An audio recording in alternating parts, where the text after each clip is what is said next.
Sejam muito bem-vindos a mais um Negócios à Parte, um tema diferente. Hoje nós vamos falar de criatividade, o processo criativo, e a gente vai contar Foi tão bom que a gente vai contar novamente com a participação do nosso amigo Palhares.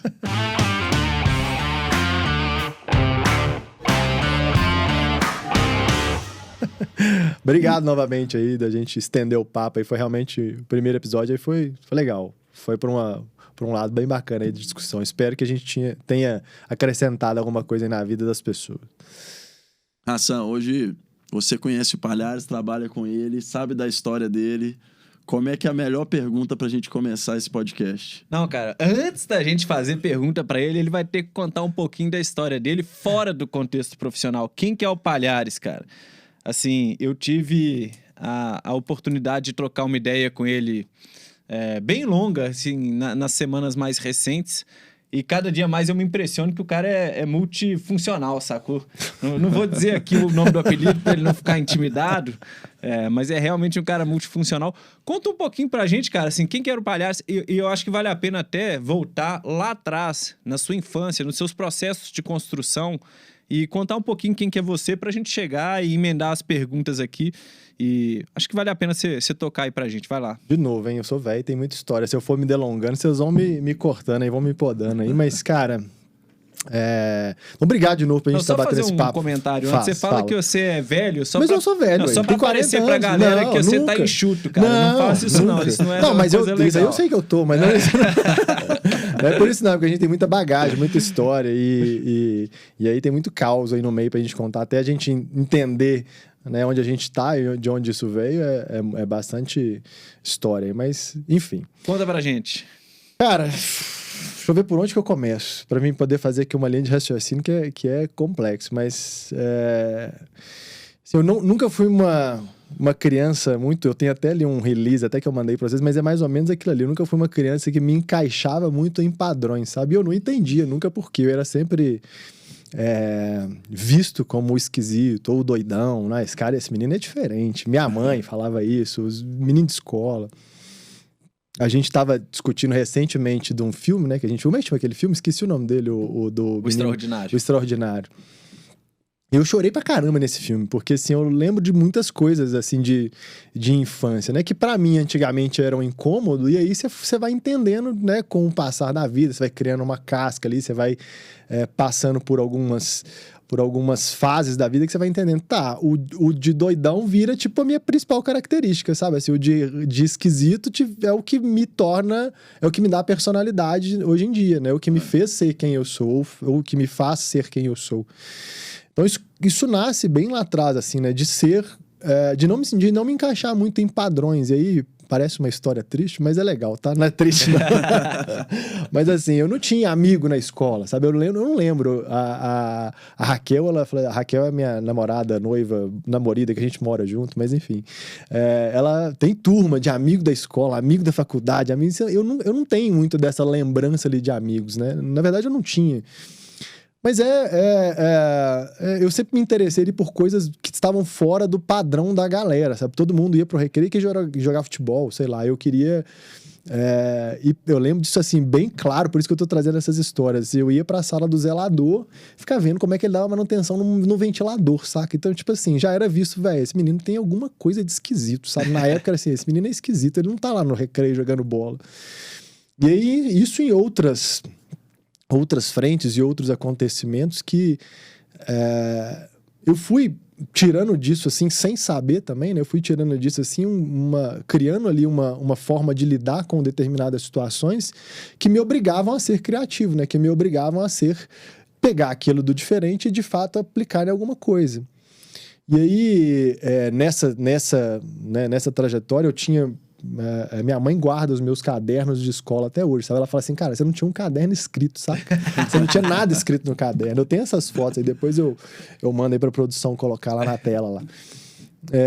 E meus cadernos eram todos desenhados. E aí foi uma das primeiras vezes que eu identifiquei de que forma eu conseguiria me conectar com as pessoas, né? Eu tinha uma grande dificuldade ali de me conectar. Esse fato de, eu não tinha muitos amigos, era uma dificuldade de criar conexões.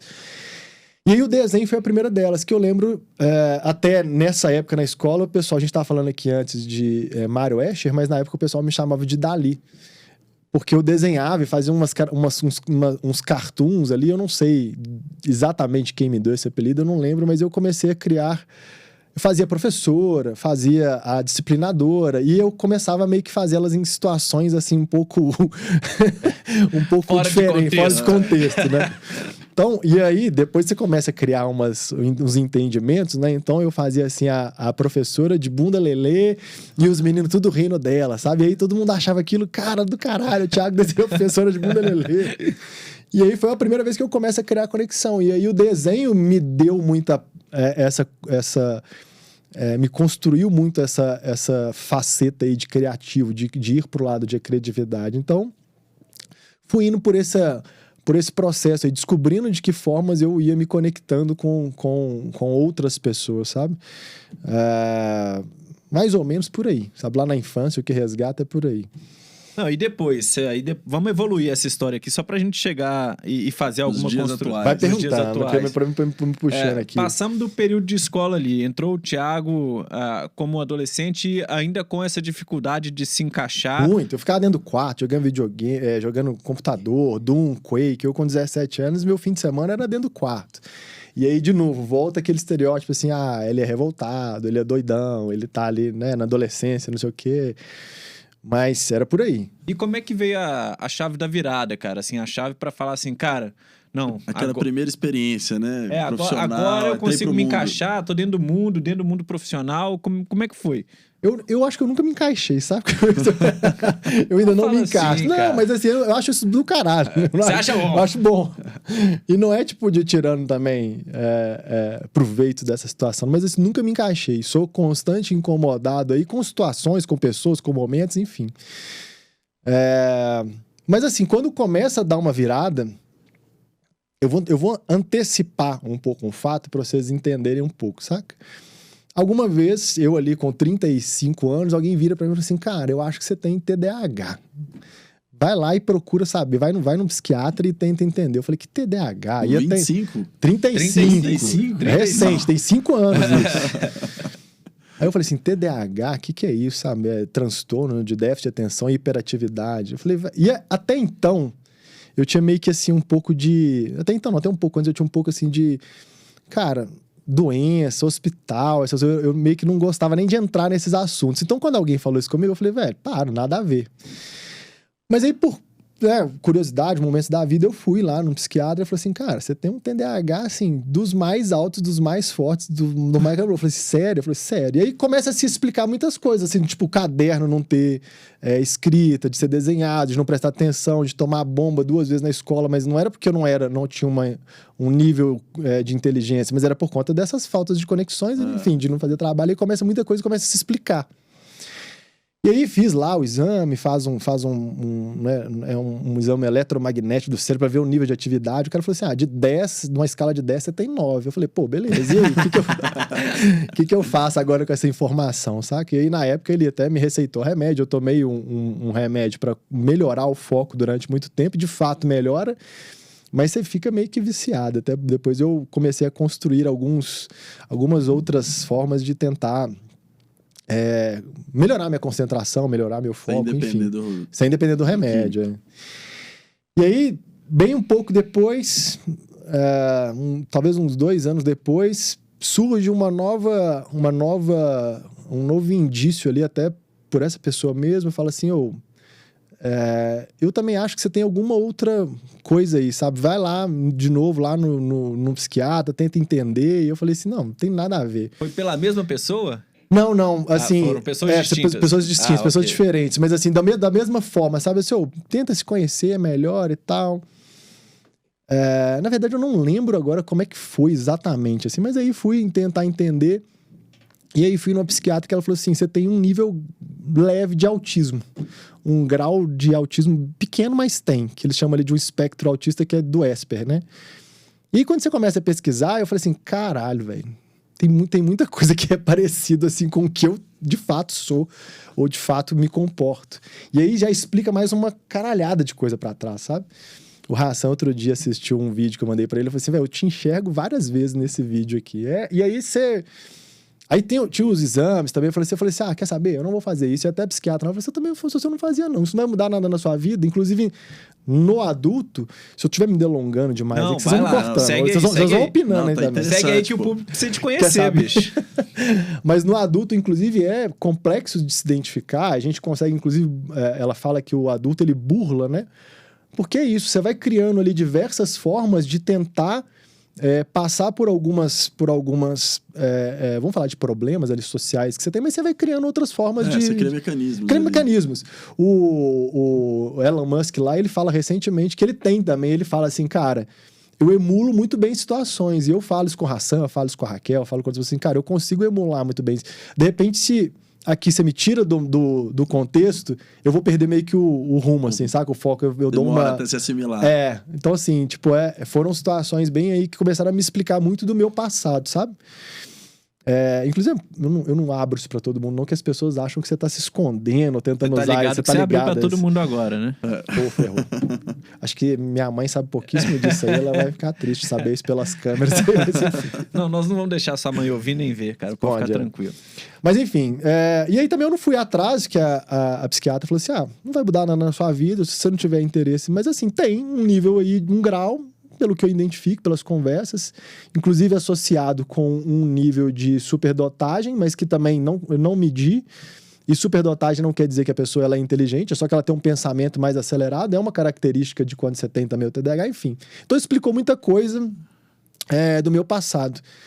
E aí explica muita coisa, assim, de como eu fui tentando entender as coisas e tentando fazer conexões com as pessoas. Então, uma dessas outras... Eu falei do desenho lá atrás, uma dessas outras formas foi o esporte, assim, sabe? Eu comecei a querer ser muito bom no esporte, nas coisas. Porque eu vi que as pessoas falavam assim, cara, você é muito doido, você faz isso, tipo... Eu lembro de... Também nessa época de 23, 24 anos, eu falei assim, cara, eu vou fazer rapel, vou fazer pêndulo. Nunca tinha feito isso na minha vida. Fui lá e comprei corda, cadeirinha, não sei o quê, e me joguei de uma ponte lá em Sabará, fazer pêndulo, sabe? Aí eu comecei a falar assim, as pessoas assim, caralho, você é muito doido. E eu comecei a ver que essa doideira atraía outras pessoas. Então, criava vínculos, conexões. Então, tatuagem também. Quando eu fiz tatuagem, eu tinha 18 anos quando eu comecei a fechar esse braço. Em nenhum momento eu falei assim, eu quero ter tatuagem. Eu vi que quando as pessoas, né, quem era tatuado, as pessoas falaram assim, velho, você é muito doido, você tatuou, você é diferente. Então eu comecei autêntico. Fazer coisas assim, tipo assim, que me conectavam com as pessoas. Eu tô falando isso hoje de uma forma muito clara, mas na época não era, né? Era difícil de enxergar, né? Não, e não era com essa clareza, tipo assim, eu vou fazer isso pra me né? Eu bebi uma água aqui. Assim, em algumas características aí eu vejo um pouco de mim. Quando eu era mais novo, eu até tinha grupos de amigos, mas eu recentemente comecei a fazer acompanhamento de terapia, mais para me conhecer e tal. E aí identificou que eu tenho uma característica de ser pouco emotivo e mais analítico, né? Mais racional. E aí isso faz as minhas relações serem superficiais. Uhum. E aí eu tenho Começa a explicar muita coisa, né? Aí eu falo assim, você tem um nível de introversão. Assim, depois que eu crio já uma conexão com a pessoa, eu desenvolvo muito bem a relação. Mas eu criar a conexão... Dar o primeiro passo é difícil. E aí tem um cara que é ultra extrovertido, eu falo, puta que pariu. O cara chega ali, faz 10 amigos, eu chego ali, eu fico no cantinho da sala. Isso é uma das emulações. Eu cheguei aqui, tipo, cumprimentei os meninos, todo mundo, não sei o quê. Se alguém vira e quebra... Né? Eu tenho muita mania, às vezes, de chegar e fazer assim, fazer piada. Sei lá, cheguei aqui agora, pô, Hassan, você é cruzeirense? Se o Hassan vira e fala assim, sou, por quê? Acabou, velho. Eu não criei conexão com esse cara, não adianta. É esquisito, cara. Mas enfim, me perdi onde eu tava. Lembra? Esqueci, tá vendo aí? Você tava contando, cara, do processo da tatuagem. Então, eu comecei a criar. Né? Comecei a criar mecanismos. Eu falei assim, cara, é legal, as pessoas gostam que eu faço isso. Então, o esporte foi uma delas. Né, ali o rapel, algumas coisas, nunca nem tinha feito na vida, não fiz curso, não fiz nada, a chance de morrer ali era grande. Cara, então as pessoas tinham razão quando elas falavam que você era muito doido. Muito, tinha demais, pra caralho. E olha que interessante, uma vez eu tava lendo um artigo que eles falam que o TDAH, ele é uma falha, né, na formação do córtex pré-frontal, que é onde exatamente cria esse filtro. e cria esse senso de perigo, não sei o quê. Então eles falam, tipo, normalmente essas pessoas se colocam em situações de perigo. Enfim. A aversão a risco é muito menor. É muito menor. Não é que você sabe que aquilo é arriscado, ou que você vai morrer, mas você não tem essa, sabe, assim, tipo, essa noção. Por isso que às vezes é o doido, entendeu? Então, cara, esse do rapel, a gente era tão mongoloide que eu comprei pra fazer o rapel e eu botava um amigo meu na furada, o John. Falei assim, John, vamos comigo, sabe? Vamos lá. Era um cara que era amigo meu na época, vamos lá, vamos fazer rapel. E aí, do nada, chegava na ponte e falava assim, cara, e se a gente fizer pêndulo? Que é se amarrar de um lado, pular, que é um bungee jump, sem não sei o quê. Sem nunca ter feito, raça, sem nunca ter visto. Cara, sei lá, se joga e vamos ver no que dá, saca? Pontilhão de 50 metros ali em Sabará, a gente se jogando, velho. Passavam os caras lá embaixo, velho. Quem que são esses doentes que estão pulando da ponte? Aí na época ainda era MBR. Veio polícia, o cara, uma das primeiras que a gente falou, vocês não podem pular do trilho, não sei o que, achando que a gente ia suicidar. Então eu comecei a criar conexões aí através dessas maluquices. O esporte também foi uma muito, muito, muito boa, assim, que eu entendi que... eu queria ser muito... Eu queria me profissionalizar naquelas coisas que eu tava fazendo. Não tô falando profissionalizar, mas não de ganhar dinheiro com isso. Mas assim, cara, eu quero ser muito bom nas coisas que eu tô fazendo, saca? E aí o CrossFit, por exemplo, foi uma delas. Eu faço desde 2012, acho que foi uma das primeiras academias. Assim, nunca fui bom de ganhar campeonatos, mas assim, cara, eu sempre me dediquei muito. E sempre fui por um lado de fazer o que ninguém tava fazendo, sabe? Fazer o que ninguém tá fazendo lá dentro. Então o esporte foi uma coisa de sempre estar me colocando ali, o triatlon, né? De fazer o Ironman. O Ironman, ele nasce de uma... Vamos fazer um parênteses aqui do corte do Ironman, porque eu acho que vale a pena só o pessoal de casa ouvir isso daí. Contextualizar. Contextualiza aqui pra gente, cara. Você fez um Ironman. Usualmente as pessoas treinam quanto tempo antes de fazer um Ironman? Os normais? Os normais. Cara, 2 anos, 1 ano. Assim, 1 ano é uma planilha de Ironman rápida, assim, sabe? Você fazer um ano. Em quanto tempo que você fez? Conta pra nós. Eu fiz 3 meses de planilha. Então, tipo assim, pra você entender, de treino mesmo de Ironman, 3 meses. Mas é isso, assim, tipo, eu meio que queria ir onde ninguém tava, sabe? Eu queria ir onde ninguém tava, fazendo o que ninguém tava fazendo. Eu queria ser, tipo, de novo, não é com essa consciência, eu quero ser diferente, mas eu queria de fato, viver experiências diferentes ali, sabe? De colocar também corpo à prova, cabeça à prova. Eu sempre gostei dessa ideia de se testar, sabe? Então, eu já tava treinando CrossFit há mais tempo. E aí um dia eu falei assim, cara, eu tenho vontade de fazer Ironman. Num dos treinos, a gente tinha uma turma ali que treinava. E aí, tá vendo essa ideia de ter turma? É onde eu tentava me inserir. Tipo, eu preciso de treinar, né, o CrossFit, fazer essa planilha que eu sei que eu vou conseguir me encaixar naquela turma. De novo, tudo isso de forma intrínseca ali. E aí eu comentei, falei, tenho vontade de fazer Ironman. E aí um amigo meu, Leonardo Roscoe, virou e falou assim, cara, você vai morrer fazendo Ironman. Eu falei assim, beleza, então eu vou fazer. Aí eu falei assim, eu duvido. Se você tem tendência a suicida. Tendência a suicida. Assim, se você duvido que você vai completar. E eu outra coisa que me motiva muito é quando a pessoa fala assim, eu duvido que você vai conseguir fazer isso. É o desafio. E aí, velho, eu falei assim, beleza, eu vou fazer. Aí me inscrevi numa prova de Ironman, tipo, eu me inscrevi em janeiro pra prova... Não, me inscrevi em janeiro, não, me inscrevi tipo em março, a prova era em setembro. Sei lá, 6 meses da prova, eu comecei a procurar umas provas no site do Ironman e falei assim, cara, eu vou pegar uma que seja mais de boa, né, que eu vejo ali que eles têm meio que umas notas, essa é mais fácil, não sei o quê, e aí todas de boa já estavam preenchidas, tipo, de Barcelona, é um terreno mais flat, enfim, no Brasil todas são punk, né, porque Floripa é muito gelado, o mar, tem umas subidas ali, Maceió é calor pra caramba, eu falei, vou fazer fora, e aí achei a da Itália. E aí, no meio do caminho, eu comecei a desistir, eu não tava treinando, eu fiz a inscrição, uns 6 meses antes, mas comecei a desistir, eu falei assim, cara... Eu acho que eu vou morrer mesmo. Só que eu comecei a ver vídeo, comecei a assistir um tanto de coisa. Falei assim, cara, eu acho que não vou conseguir. Na época eu fazia um atendimento de endócrino com o Breno, o Dr. Breno Faria, e ele começou a me ajudar. E nesse período de 6 meses, ele teve um infarto, sabe? Ele teve uma parada cardiorrespiratória, ele já tinha tido antes, e nisso ele fica internado. Nisso ele vai pro hospital e fica internado. Ele era o meu médico e meu amigo, meu irmão. Ele é um cara que tava sempre comigo. A gente conversava, trocava muita ideia. E aí, cara, ele foi pro hospital, né? Fez ali uns procedimentos e ficou esperando ali um transplante, né? Porque ele já tinha tido outros problemas ali de coração, ele tinha um problema de trombose, então ele fica esperando um transplante. E eu, nesse processo de querer desistir, falar, cara, eu não vou fazer Ironman, não. E aí, numa dessas saídas que ele deu ali do hospital, que ele ficava meio que indo e voltando, eu fui lá na clínica fazer... eu faço umas aplicações ali de B12, vitamina D, umas coisas que eu já faço há mais tempo, por questões do corpo não absorver direito. Ele me entra na sala com a meia do Ironman, bota na mesa assim, fala assim, Palhares, eu não vou fazer não, mas você vai fazer por mim, sacou? Aí eu falei, puta merda, agora fudeu, né?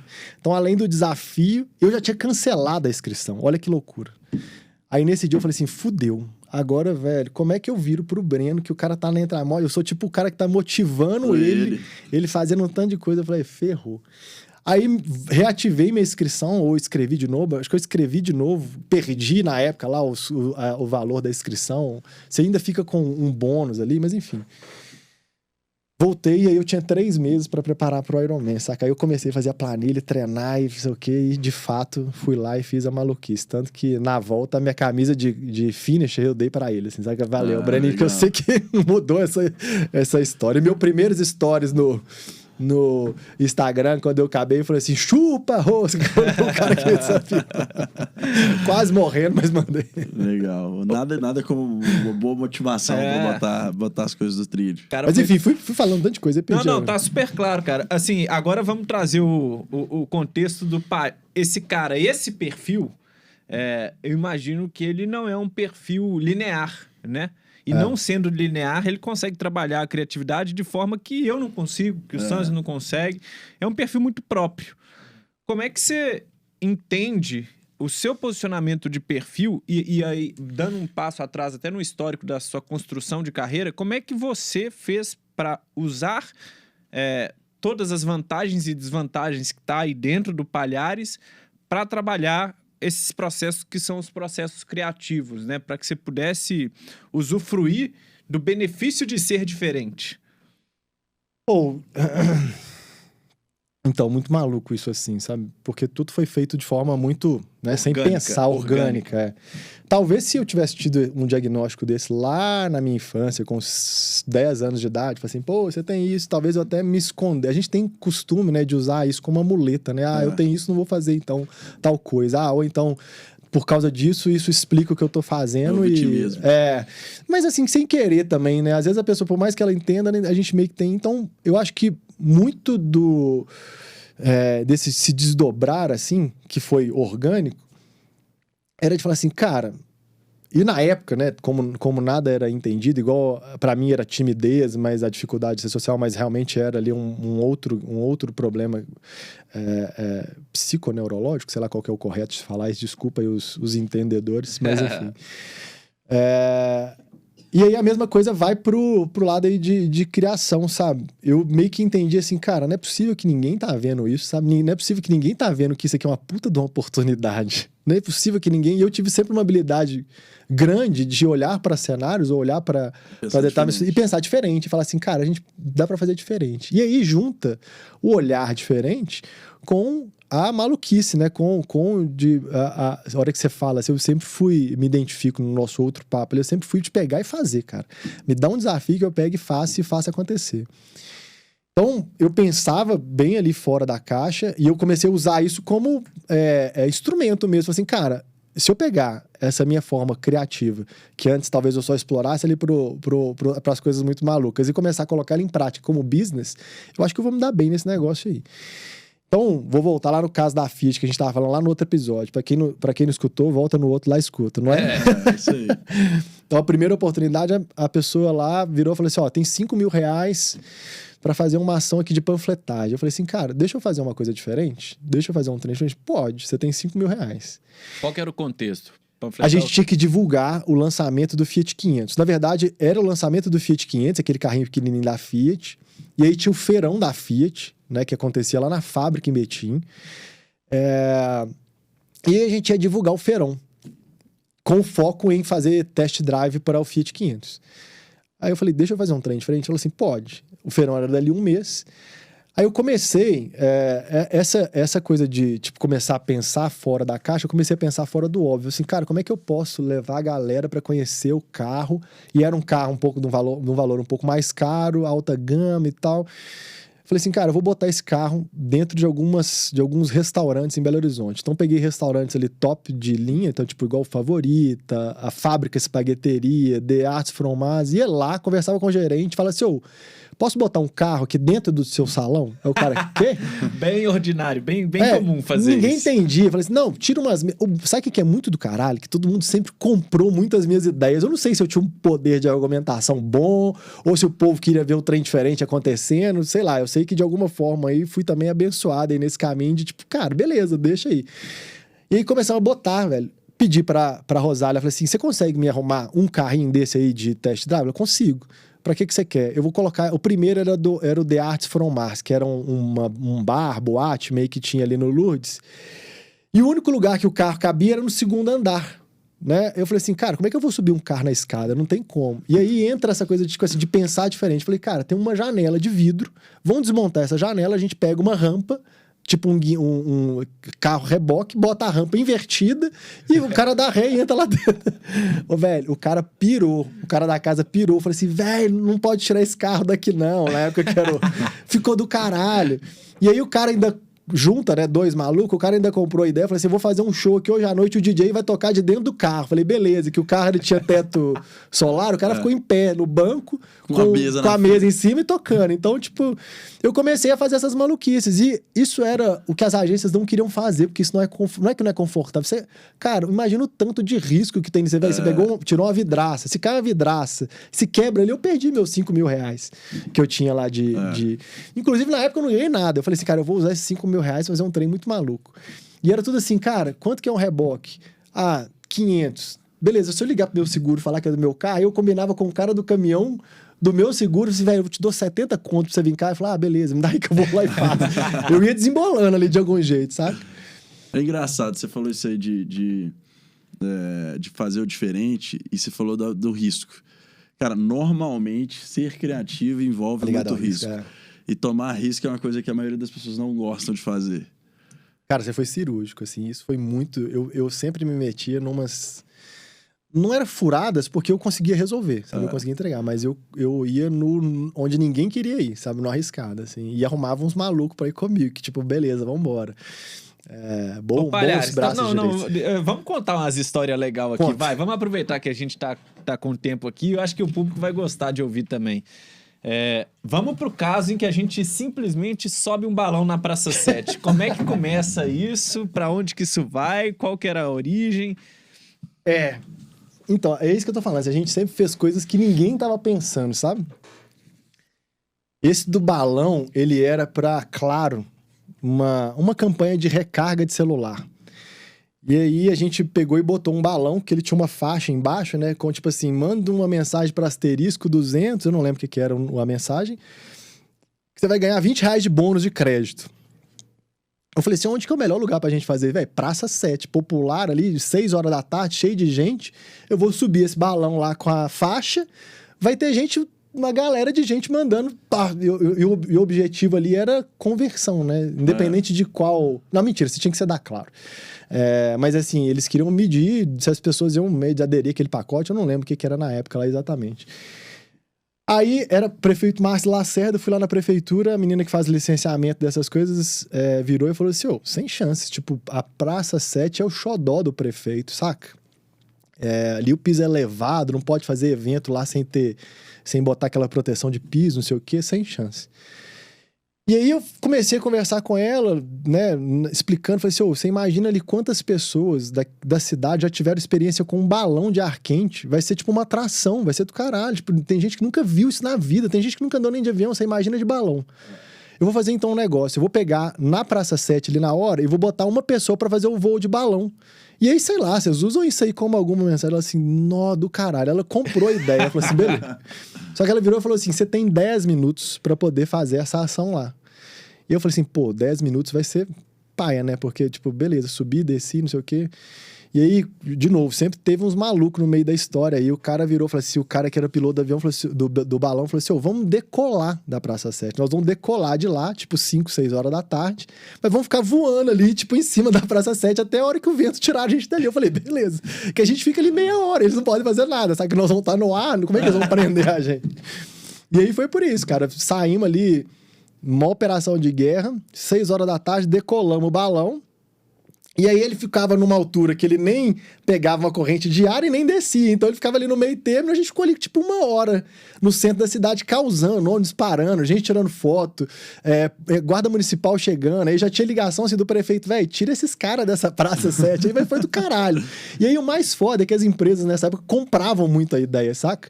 Então tipo a Claro mesmo, a Claro foi parceira, nossa, durante anos, e eles sempre compravam essas maluquices. É super importante também das pessoas acreditarem na ideia. Na ideia. E não só, e não era uma coisa, por isso que eu falei lá atrás também assim, não era uma coisa, tipo, um maluco chega lá, era muito bem estruturado, muito bem vendido, tinha um processo, tinha uma lógica, a gente de alguma forma media aquilo ali pelos SMS que as pessoas recebiam, então isso me deu, inclusive, né, pra agência, a gente abriu muitas portas por conta do que a gente estava fazendo. E era um trabalho profissional, sabe? Não era 5 malucos, sei lá, que chegava no lugar e fazia qualquer coisa, entendeu? Então foi muito foda, essa história foi boa.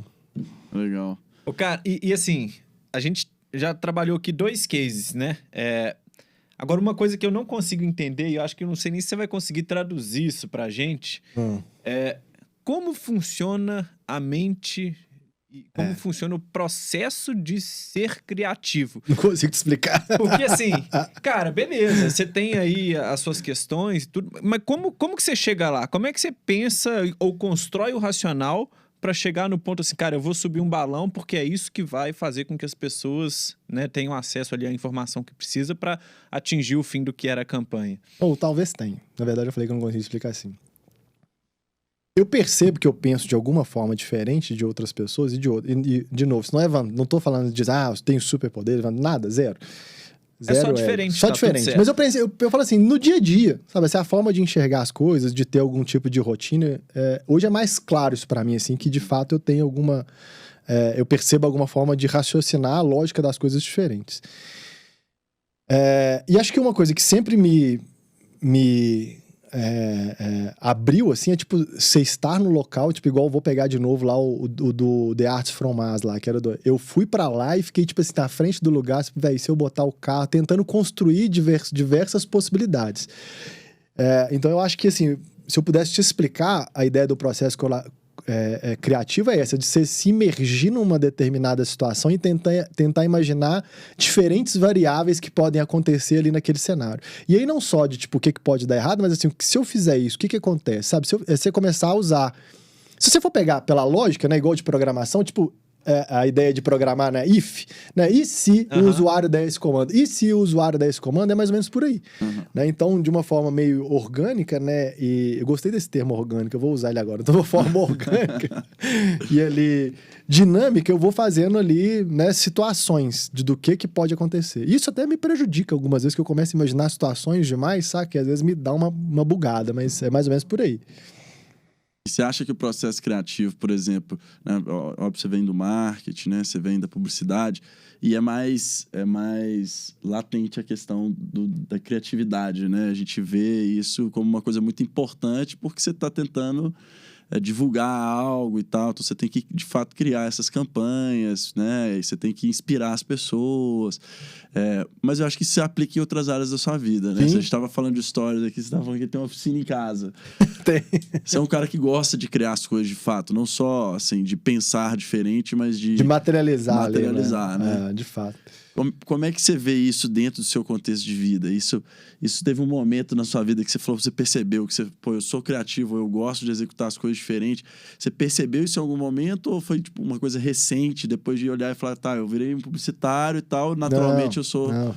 Sempre foi, tava na essência, ele sempre criar, de fazer, de tentar inventar, isso aí sempre aconteceu. Não com esse olhar publicitário, né, de pegar e virar, né, essa criatividade para a parte ali mesmo de transformar aquilo numa conexão com o consumidor ou numa venda, né? Mas, assim, sempre teve esse viés aí de criar, de tentar fazer as coisas, de tentar... talvez até isso me deu muito repertório, sabe? De tentar, da curiosidade de ver como as coisas funcionam, de tentar entender como é que as coisas...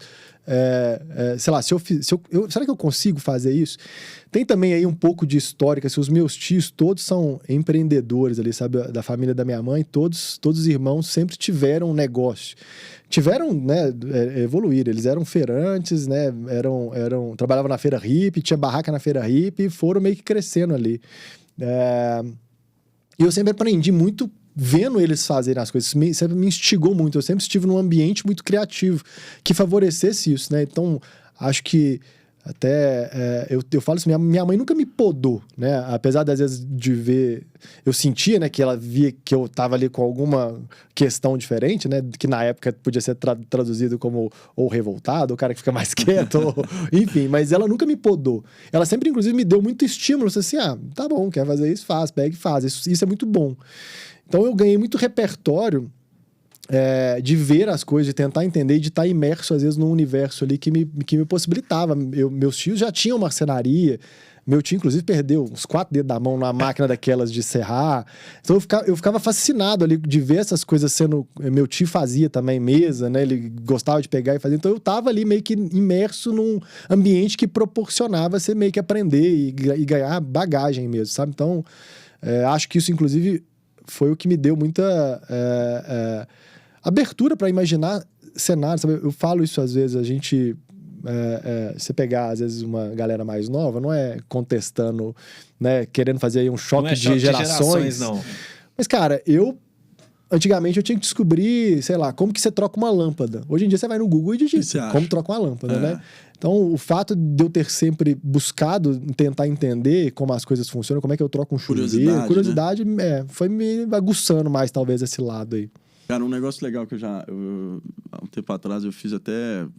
Falei muito disso um tempo lá dentro do escritório com o pessoal, porque o processo criativo e inovação são coisas muito próximas, né? Então, assim, a criatividade... A inovação, ela tem um quê de criatividade ali.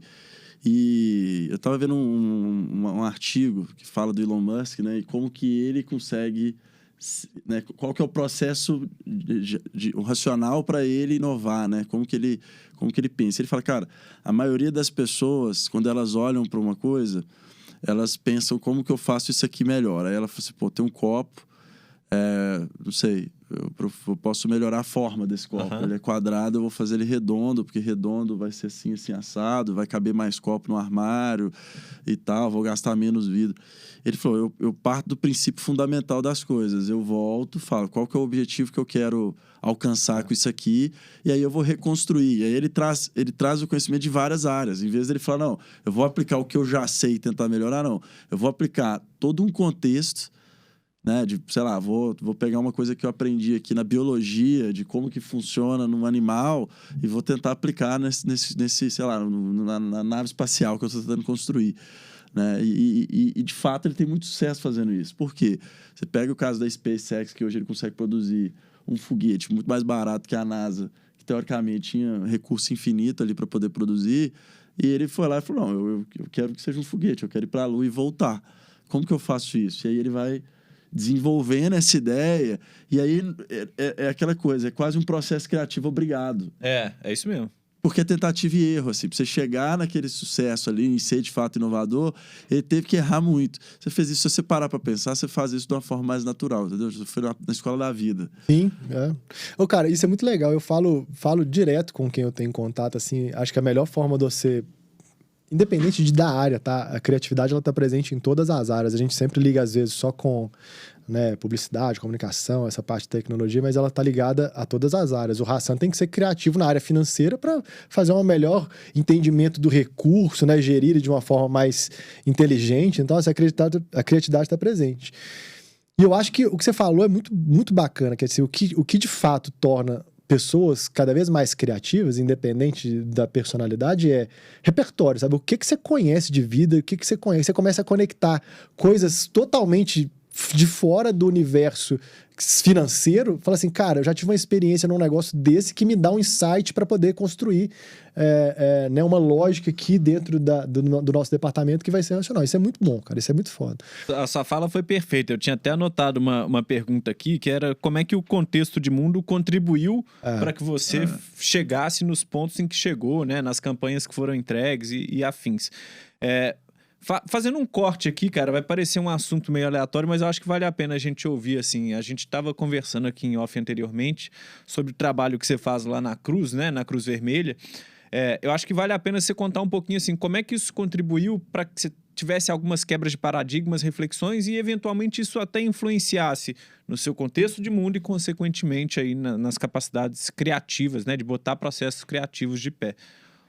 Cara, influenciei muito, assim, sabe? Eu tive lições muito grandes. Eu levo lições, inclusive, dessas missões que eu participei para gestão, né? De liderança de equipe, né? Gestão de equipe. Só faz um parênteses. Quais foram as missões que você participou? Conta. Cara,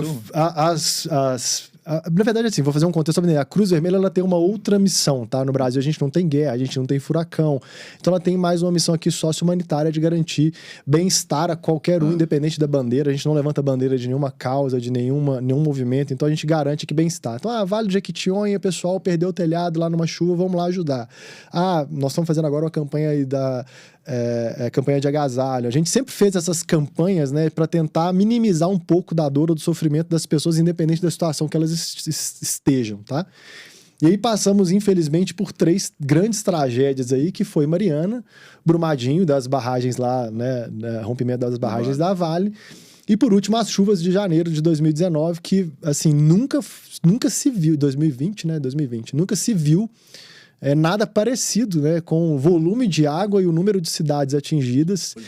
Foi gigantesco. Então, tipo assim, a Cruz, ela entra, né? Sendo, aí de fato, colocando em prática a essência dela, que é de não só de resgatar, prestar uma assistência, né? De fato garantir ali os direitos que todo mundo tem como ser humano, sejam eles os básicos ou mais elaborados, independente. Então, entra aí, esqueci qual era a pergunta. Fui contar das missões que você falou. Não, eu queria que você me contasse das missões para que a gente voltasse na lógica de contexto de mundo. Como é que o contexto de mundo, especificamente o contexto da Cruz, contribui para que você possa chegar nos processos criativos fins, né? E aí você tá falando, cara, um exemplo das missões é a liderança, gestão. Boa, então lembrei. Então muda assim em 3 grandes pontos aí. Primeiro desse de entendimento, sabe, de gestão. O segundo mesmo de criatividade, porque ali a gente estava num cenário completamente desconhecido, nunca ninguém tinha vivido aquilo, a gente nunca passou, até os próprios bombeiros, né, apesar de todo o treinamento que eles fazem, era algo completamente desconhecido. E por último, de percepção de vida, sabe? A gente começa a entender o quão frágil a gente é, o quanto privilegiado a gente é, e você começa a rodar a sua vida de uma outra forma, sabe? Você começa a entender de fato. Esse discurso é muito clichê, né? Tipo assim, dê valor às coisas, dê valor às coisas que você tem, mas, cara, é um choque de realidade, assim, que esse discurso, ele vira na prática, na porrada, saca? Você coloca ele em prática na porrada. A gente tenta ser assim, né, no nosso dia a dia. Eu falo tenta porque eu tentava ser assim cada vez mais, entender de fato a essência da vida, das coisas, mas, sei lá, você toma uma porrada de vida e aprende, saca? Tem uma coisa legal que você colocou aí, cara, que é sobre, assim, eu tava num contexto em que ninguém conhecia, a gente nunca tinha vivido aquilo, né? Então, o contexto desconhecido faz com que você tenha que inovar, né? O quanto você leva isso dentro dos seus processos, assim, porque quando você fala lá atrás, pensar fora da caixa significa tentar trazer o que não é padrão, né? O que não é conhecido, para um lugar comum, para um lugar que é conhecido, né? Como é que você traduz isso tudo da sua experiência e tudo para de forma pragmática gerar esses valores, né? E essas entregas que você faz? Vou tentar materializar isso no exemplo, assim, saca? Eu cheguei em Brumadinho, que foi... Mariana, eu não cheguei no dia do rompimento, tá? Eu fui depois, porque no dia do rompimento eu estava viajando, mas aí participei ali já da parte... Não foi tão caótico igual o Brumadinho. É lógico que tinha um volume de terra muito grande, né? Pessoas que estavam com vida sendo salvas, né? Pessoas, inclusive, no fluxo ali da lama que desceu. Mas era um contexto eu vou falar felizmente, mas né, nós tivemos só 12 pessoas sem vida, né? Mas aí o trabalho ali era muito mais de área atingida, a gente nunca tinha passado por essa situação, enfim. E de Brumadinho foi cenário de guerra, assim, sabe? Eu cheguei lá com mais ou menos 3 horas do ocorrido da barragem.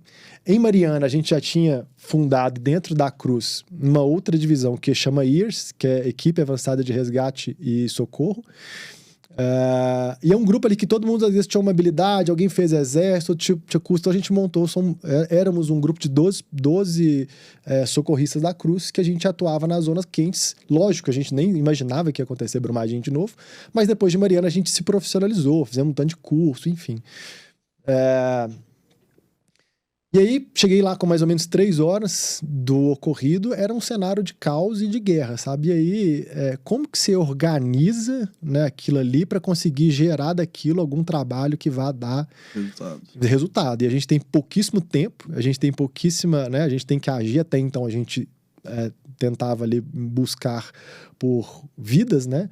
O nosso objetivo não é inclusive a gente trabalha muito próximo ao bombeiro, mas nosso objetivo não é substituir o trabalho do bombeiro, tá?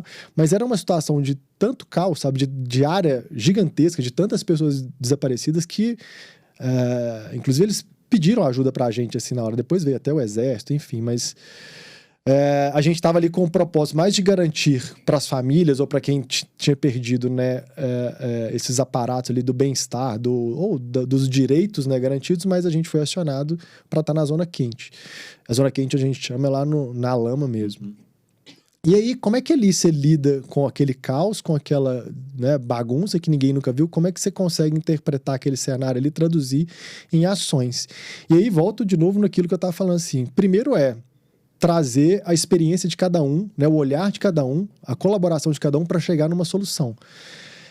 Segundo, você fazer diversas possibilidades, hipóteses, levantar o que a gente tem ali de cenário, o que a gente tem de variáveis para conseguir construir, né, uma solução. E por fim, agir rápido, viu que não está dando certo, volta e toma outra solução, sabe? Então a gente diversas vezes mudou a nossa forma de agir ali durante essa missão. E de fato, assim, ali o que prevalece é o trabalho em equipe, né? A visão de cada um, a opinião de cada um. E você quer entrar naquele aspecto de criatividade, a criatividade é um cenário completamente desconhecido, completamente novo para todo mundo, para a grande maioria ali, que você tem que se virar, inclusive assim, com pouquíssimos recursos. A gente tinha recursos de instrumento mesmo, muito escassos. Isso depois começou a chegar, né? Começaram a receber doação. Mas é de tentar, com o que você tem em mãos ali, construir um resultado. Respondi? Tá respondido, tá respondido. Mas a lição grande, cara, foi assim, uma missão que me mudou muito a visão aí. Muda a visão de vida completamente, né? Deixa eu trazer para um campo mais objetivo da criatividade, já ligado mais à sua área. São 2 coisas. A primeira é, o que você tem a dizer sobre a frase nada se cria, tudo se copia? E segundo, você acha que nos tempos modernos, hoje a gente está vivendo um momento de digitalização, né? Da tecnologia, de estratégias online, digital e cada vez mais impessoais, assim, no sentido de... Né, eu vejo a maioria das campanhas cada vez mais na internet do que no offline. Você acha que isso vai matar um pouco da criatividade? Porque eu vejo essas ferramentas hoje de Google, Facebook, Instagram, né, campanhas cada vez mais direcionadas, né, para o público, com algoritmos super inteligentes que identificam que o cara já pesquisou aquilo, traçam um perfil e tal. Como é que você vê o papel do publicitário, do marketing, no sentido da criatividade, de se criar coisas diferentes nesse contexto mais moderno, assim? Sobre a frase, assim, nada se cria, tudo se copia, né?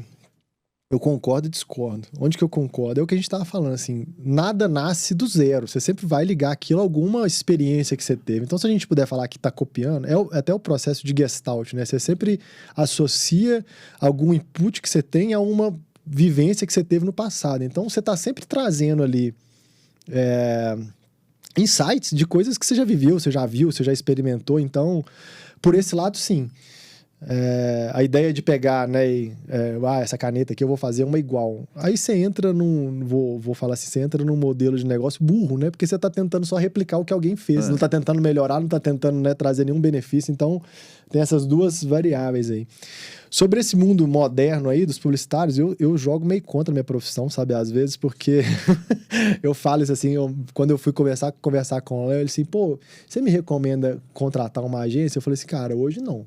Porque eu tenho visto as pessoas replicando modelos, né? Entenderam uma fórmula mágica, tipo assim, tá dando certo, vamos gerar lead, vamos impulsionar, né, post.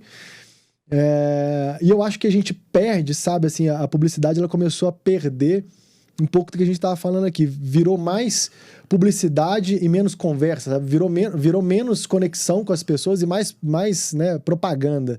Mais comercial e menos conversa. Acho que a gente perdeu muito disso, sabe? As agências perderam muito disso. Estão nesse limbo aí, né, de como que a gente consegue voltar a se conectar com as pessoas, não simplesmente fazer uma leitura de quem é o Hassan, de quem é o Sanzio, sabe? E vender para ele o que ele já pesquisou ali.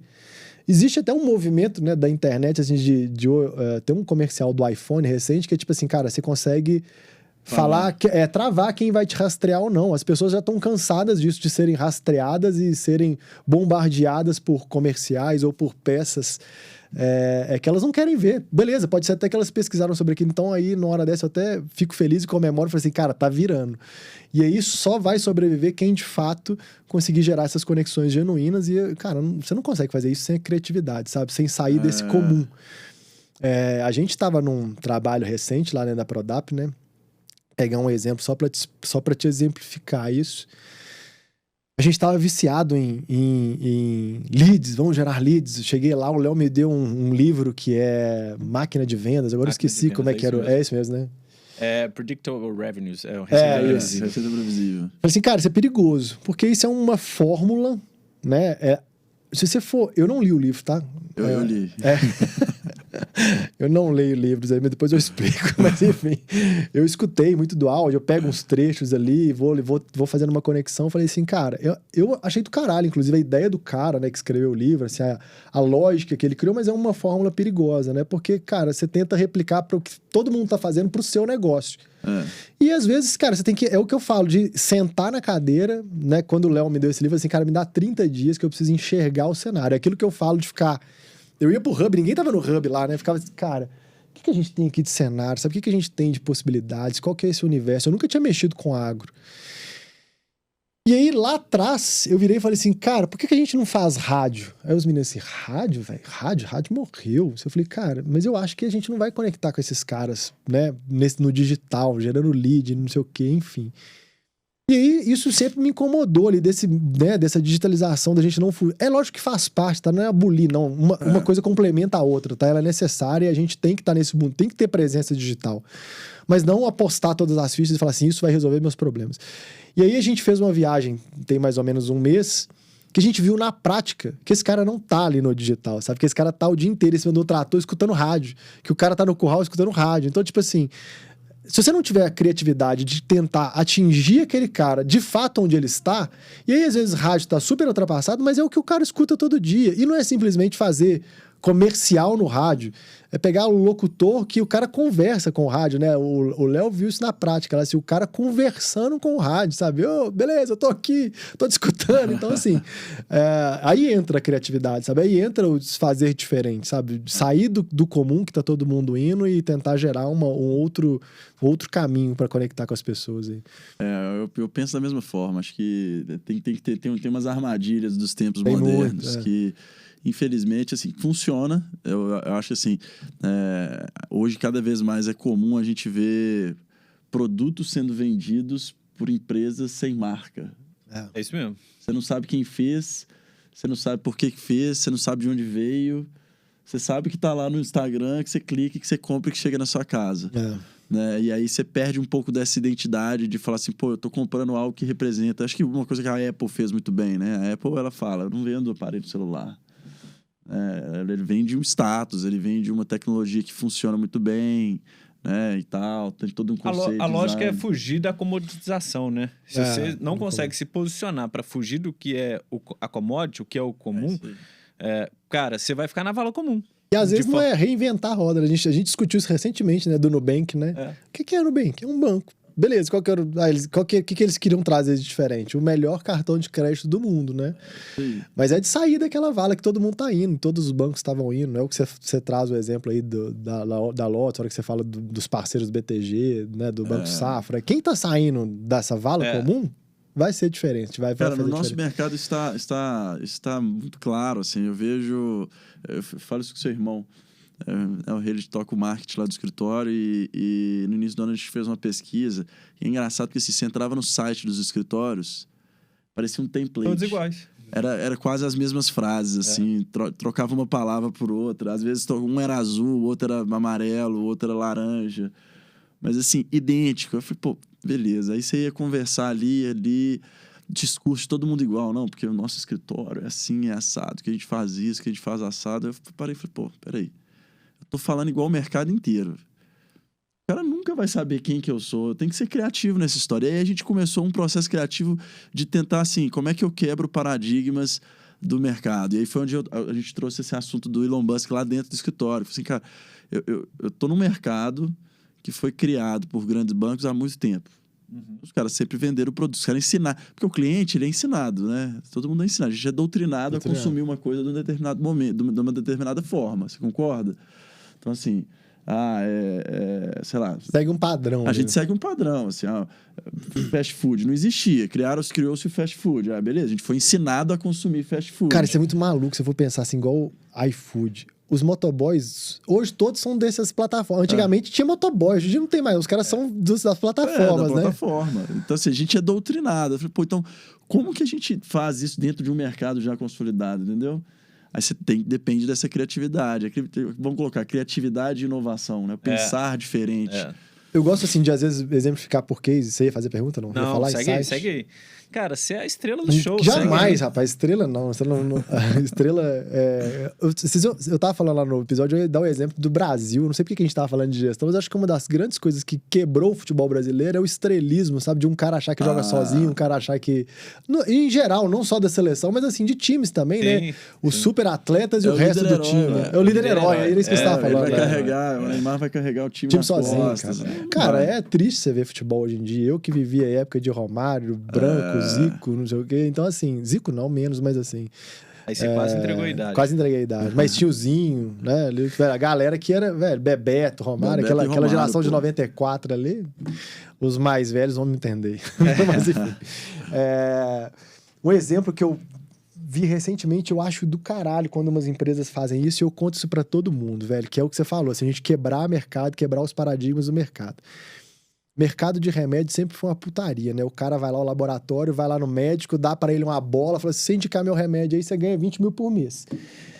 E ninguém conseguia quebrar isso, saca? E aí era um laboratório tentando boicotar o outro, aí vai lá um laboratório X e dá mais dinheiro, aí vai o Y, vai, eu te dou umas férias de fim de ano lá em Nova York com sua família, e fica nessa roda ali que, cara, isso prostitui o mercado, isso traz pra gente menos concorrência, sabe? Você fica... Às vezes o cara que tá lá embaixo comprando remédio nem sabe disso que tá rolando lá em cima. E aí chegou o cara da CIMED e falou assim, cara, eu não sei se foi exatamente dessa forma, então eu tô contextualizando do jeito que eu escutei. Vou acabar com esse trem de bola. Não dou mais dinheiro pro médico. E aí, então, você tá louco, velho? Todo mundo faz isso, todo laboratório faz isso. Como é que você vai vender? Assim, beleza, eu vou começar a profissionalizar esse cara. Eu vou chegar lá no escritório, né? Lá no consultório lá do Sanjo. Vamos fingir que você é médico. Sanjo, eu não vou te dar dinheiro, beleza? Só que se você comprar de mim, eu vou pegar aqui, vou treinar a sua secretária para ela ser a melhor pessoa no atendimento. Ou sei lá, eu vou dar um treinamento para sua equipe para eles entenderem ali dessa parte de gestão. O cara começa assim, caralho, esse é o meu maior problema aqui.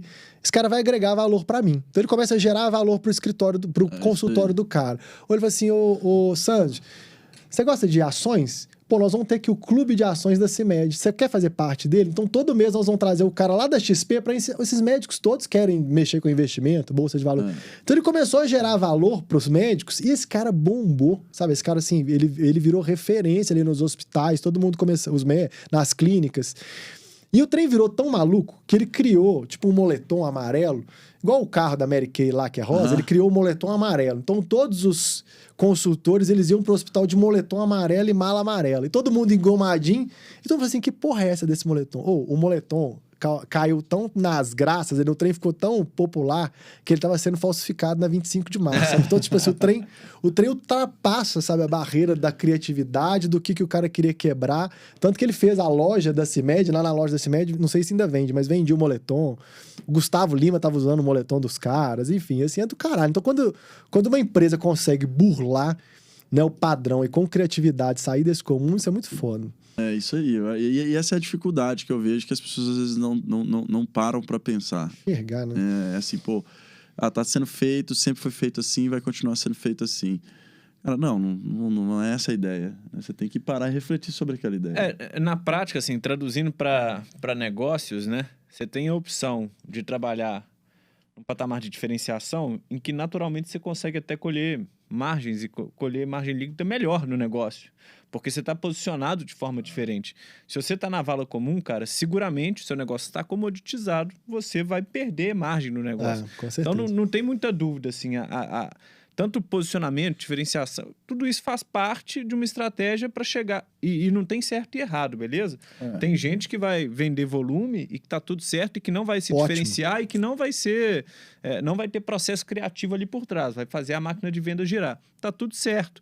Mas para quem quer fazer alguma coisa para entregar acima da régua, né? Assim, para que a experiência do cliente seja entregue melhor possível, definitivamente a estratégia de diferenciação é que vai conseguir entregar isso. E ela passa, assim, pelos processos criativos que a gente está tratando aí, né? E aí que nascem os malucos, né? Que aí que o cara vira assim, velho, você é maluco? Você vai contra o mercado? Eu queria ser amigo desses caras, sabe? Ou do Elon Musk lá. Você é o cara, velho. Você é o cara. Você é o cara. O maluco aqui é você, cara. Mas assim, igual do Elon, todo mundo contesta esses caras, velho. O maluco, há 16 anos atrás, queria ir pra Marte. Hoje ele tá fazendo... Mas assim, é o trem de pensar fora. Aí que nascem os malucos. Ô, Palhaço, só uma coisa que eu acho que é importante aqui, pra não ficar... Eu acho que a gente não pode também criar um mito, beleza? É muito claro o tanto que o seu processo pessoal faz parte da sua composição de processos criativos e coisas do tipo. Mas eu acho que a gente tem que pensar de forma mais ampla. A gente não tratar isso necessariamente como um dom. Como que a gente consegue... E aí, não precisa de colocar isso numa forma quadradinha, né? Não precisa de ser o método A, B ou C. Mas como é que a gente consegue replicar essa lógica de processos criativos para as pessoas que talvez não tenham o dom que você tem ou não tenha... Que dom, Hassan? Não, cara, você é um cara diferente. A gente já ouviu... Maluco. Maluco. Vamos chamar de maluco, então. Como é que a gente faz para que os não malucos também possam exercer a criatividade? Esse acho que é um ponto interessante aqui pra gente entender. Você já viu, tipo assim, o cara perde um braço, ele é destro, ele tem que aprender a fazer com a esquerda. E ele desenvolve aquela habilidade muito bem, né? Ou, sei lá, eu vou falar do meu exemplo. Eu perdi a audição um tempo atrás do lado esquerdo. Fiquei, sei lá, 6 meses sem escutar do lado esquerdo, completamente, mas foi voltando assim aos pouquinhos. Ainda não tem 100%, não. E é tão foda como você vê assim, os outros sentidos começando a trabalhar, saca? Os outros sentidos começando a fazer, a funcionar. E aí a gente tá cansado de ver exemplos aí, pô, o cara perdeu uma perna, ou sei lá, o cara passou por uma situação e conseguiu superar aquilo. Eu acho que todo mundo, e aí onde que eu quero conectar isso, sabe? Todo mundo tem a capacidade de estimular, né, dentro de si, todo mundo bem treinado e praticando aquilo no dia a dia é capaz de fazer o que a gente quiser, sabe? Na prática, de fato. Não é esse discurso de, você é capaz de fazer tudo. Não, a gente é capaz, de fato... Tanto que eu falo, quando a gente passa por situações muito críticas, né, do caos, por isso que eu gosto da frase do Escher aí, quando a gente passa por situações de caos, é o que tira a gente da zona de conforto para, de alguma forma, criar. Eu lembro até vou trazer outra frase de um cara lá de Brumadinho, falou assim, ser bom no ambiente bom é fácil, ser bom no difícil é que é complicado. Então assim, independente se você viveu ou não uma situação dessa, se você coloca em prática, né, alguns ritos ou algumas coisas para estimular, né, cara, eu quero entender mais de criatividade, eu quero ser uma pessoa mais criativa. E aí você pode ter um curso ou tentar, né, Pô, eu vou começar a mexer com alguma coisa que vai aguçar a minha criatividade, que vai tentar. Eu acho que é treinamento e prática, sabe? Estimular, assim, estimular. Estimular os Você tem que sentidos o exercitar. tempo todo. Estimular o tempo todo. Você tem que exercitar. Exercitar. E é tipo assim, você tem que encarar aquilo como se fosse uma... vou falar profissão, mas assim, como uma coisa pra você fazer. Ou um esporte. É prática, cara. Você só vai ser bom, sei lá, no tênis, se você todo dia treinar 2, 3 horas por dia. E é a mesma coisa pra criatividade. Como que eu posso estimular? Tem várias formas. E aí, acho que especificamente pra... essa criatividade, ou essa parte mais criativa aí, e aí isso vai para gestores, isso vai para pessoas que querem entender, é aumentar seu repertório, cara, é ler de tudo, conhecer de tudo, conversar sobre tudo, não ficar preso num determinado uma determinada turma, né? Conviver com pessoas diferentes, ter amigos em diferentes grupos aí de contextos, né? É o generalista. Você Generalista, tem que ser generalista. Não se fecha, Construa não. seu repertório. Construa seu repertório, cara. Porque, tipo assim, o exemplo do meu sócio lá, a gente ficou quase 13 anos junto. A gente pouquíssimas vezes teve um convívio social, assim, saca? Por fora. Mas aí, porque se eu ficasse preso só no que eu e ele a gente tinha ali, eu tinha outras pessoas que eu ia agregando ali, né, para meu repertório, para dentro da agência. Então, é isso, não se prenda, às vezes, a um contexto ali daquelas pessoas que você trabalha, ou converse com outras pessoas da empresa, circule pela empresa, conheça a história, tenta entender. E aí não é só visando trazer algum benefício. Quanto mais você conhece, quanto mais você entende, mais você aumenta o seu repertório. E aí a chance de você ser uma pessoa mais criativa é grande, sabe? Aumenta exponencialmente, né? Aí uma coisa boa pra você exercitar a criatividade é você sempre estar numa situação de desconforto. Isso é bom. Eu gosto de me colocar nessas situações de vez em quando. Desconforto. E se não está em desconforto, conteste tudo. Conteste. É aquela coisa, é desse jeito, por que é desse jeito, né? Assim, acho que boas perguntas também é uma forma legal de você exercitar a criatividade. Tem um cara que faz um maluco, tá vendo? Os malucos aí, que ele fala que o cara que toma banho gelado todo dia, Tim ele Ferriss. estimula. Tim Ferriss. Ele tem até um treinamento, né? Que assim, ele estimula a criatividade, estimula o cara a pensar melhor. Enfim, é isso, saca? É de você sair do conforto, do seu conforto, saca? Pra poder te dar ali uns choques de realidade. Cara, sai disso aí, pensa diferente, sabe? É isso aí. Muito legal, cara. A gente tem uma frase que você passou pra gente, que você até citou o Escher aí mais de uma vez. É o Escher. Que é o We Adore Chaos Because We Love to Produce Order. Traz pra gente por que essa frase te marca tanto e qual que é o contexto, assim, que você vive, né? Desse caos e como é que você transforma esse caos, de fato, em coisas produtivas.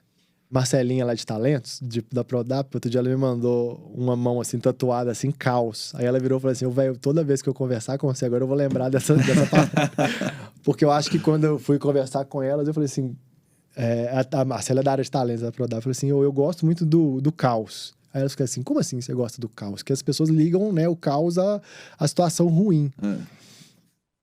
Mas eu gosto de cenários bagunçados onde eu consigo colocar as coisas em ordem. Isso me dá uma realização pessoal, sabe assim? De enxergar algo fora de ordem e dar ordem para essas coisas. E aí eu uso isso muito muito na minha vida profissional, assim, sabe? Eu gosto de pegar... Se você falar assim... Pô, ô Palhares, aqui tem essa situação, já roda direitinho, só você continuar tocando. Muito provavelmente eu falo assim, beleza, não quero não. Deixa isso aí, bota outra pessoa, não é meu desafio. Então eu gosto de ver a coisa desarrumada e o que me dá prazer, de fato, assim, quando eu falo assim, tô realizado profissionalmente, é ver as coisas começando a se encaixar, se organizar. Então, assim, essa frase pra mim é quase um mantra aí, porque eu gosto de entender cenários complexos e de tornar eles organizados. E aí isso vai do esporte à gestão, sei lá, Brumadinho, situações mesmo de caos, de fato. E é estranho, né, falar isso, mas assim, eu ficava muito feliz quando a gente começava a ver as coisas entrando no eixo, num cenário totalmente caótico. Isso me dá, de fato, assim, prazer, isso me motiva. Então, a frase é por isso, sabe? Por esse contexto. Legal. Muito legal. Acho que é por isso, né? Acho que dá pra encerrar, né? Por hoje. Dá pra encerrar. Falamos um bocado. Não, cara, aprendemos demais, assim. Eu queria te agradecer. Eu aprendi também. É sempre muito legal ouvir essas histórias. Eu, particularmente, não me entenda mal, adoro pessoas que são diferentes. Não, eu não entendo. Pela criação dessas conexões de aprendizado mesmo. Então, assim, só temos de fato a te agradecer. Acho que o público que tá em casa aí deve ter ficado bem satisfeito de ter ouvido. Antes eu ficava revoltado com isso. Aí quando o povo fala assim, velho, você é diferente, você é estranho. Eu falei, velho, que porra é essa? Por que eu sou diferente ou estranho? Sabe que hoje em dia eu gosto. Não, cara, e isso é muito bom. Isso assim, é autenticidade, né? O ser autêntico faz... E conviver com pessoas, né, diversas, e aí nós não vamos entrar no tema diversidade aqui agora, porque senão esse é um podcast à parte, mas conviver com pessoas diversas é o que faz a construção do que você falou de repertório. Com né? certeza. E eu acho que você conseguiu contribuir muito com o pessoal aí que tá ouvindo a gente, porque dá uma visão bem diferente, não linear, de modos de construção e como é que a criatividade pode, de fato, mudar as coisas de patamar, trabalhar na questão da diferenciação que a gente trouxe aqui anteriormente, enfim. Boa. Obrigado demais. Eu Foi que top. agradeço. E parabéns pela sua história. Acho Que bom, valeu. Né, é sempre bom ter alguém contribuindo com a história de vida, né? Várias experiências aí, legal. Valeu demais. Esperamos contar com você de novo aí, quem sabe mais Pode pra chamar frente. que eu venho aí. Amigo, só uma última coisa que eu queria falar. Não pula mais da ponte. É Não, perigoso. eu parei já. Se o módulo frontal né, não tá te falando, a gente te fala. Não pula faz. mais, é perigoso, tá? Mas eu me meto em outras aí, mas enfim. Obrigado. Obrigado, valeu demais. Palhares. Obrigado Valeu, demais, Hassan. gente. Valeu. Teve bom demais. Valeu, turma. Obrigado, Sanz. Até a próxima. Valeu, até a Valeu. próxima. Valeu.